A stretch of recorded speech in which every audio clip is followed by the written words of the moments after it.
Extreme weather events may become the new normal, as the world is now inching towards a total climate catastrophe. The latest warning has come from the United Nations Secretary General, who has called the impact of climate change stark, brutal, and accelerating with a deadly force.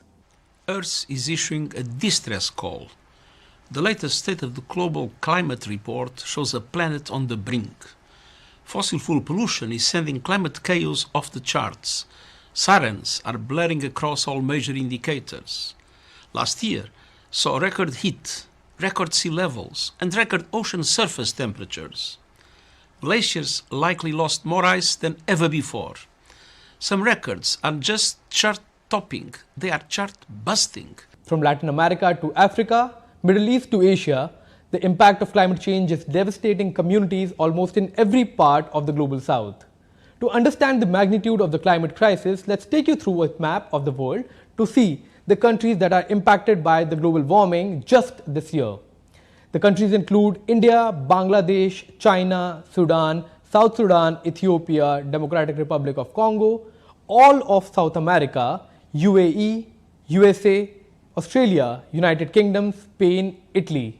And we are just in the third month of this year.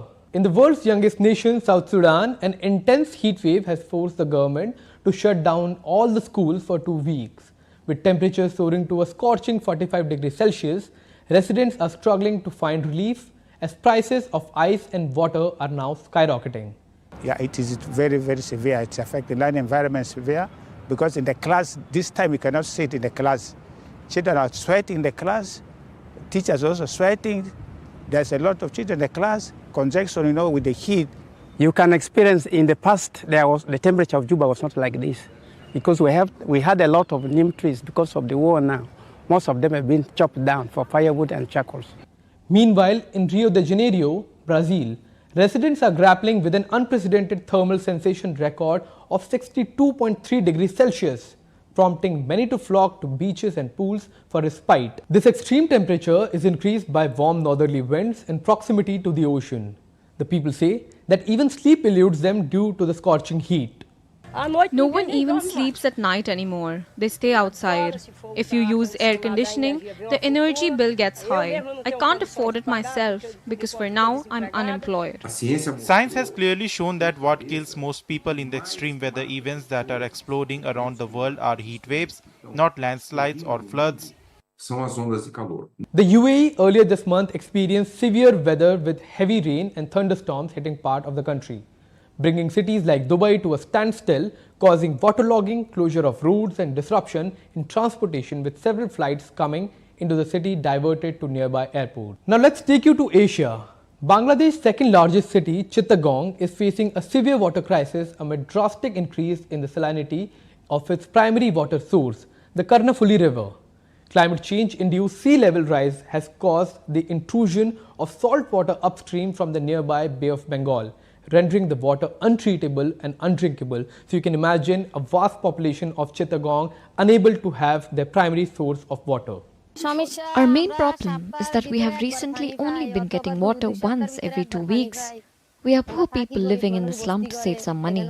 We neither have gas to cook nor water these days. It is becoming very difficult for us. The world's two most populous countries, India and China, are both facing climate crisis due to the climate change, where vast number of populations are facing crisis. While Chinese authorities had to evacuate thousands of people affected by forest fires in Sichuan province, India's IT hub, Bangalore, is facing a massive shortage of clean water. But these are not just isolated incidents. According to the World Meteorological Organization, every major global climate record was shattered last year. Average temperatures soared to 1.45 degrees Celsius above pre-industrial levels, with ocean temperatures reaching their warmest point in 65 years. Now, as the world braces for the release of State of Global Climate Report 2024, it's essential to recognize the disproportionate impact of climate change on the global south. From Africa to Asia, Middle East to Latin America, communities are bearing the brunt of extreme weather events, exacerbating existing vulnerabilities and pushing societies to the brink. As we confront the realities of a planet in crisis, urgent action is needed to mitigate the effects of climate change and safeguard the most vulnerable amongst us. The time to act is now. before it's too late.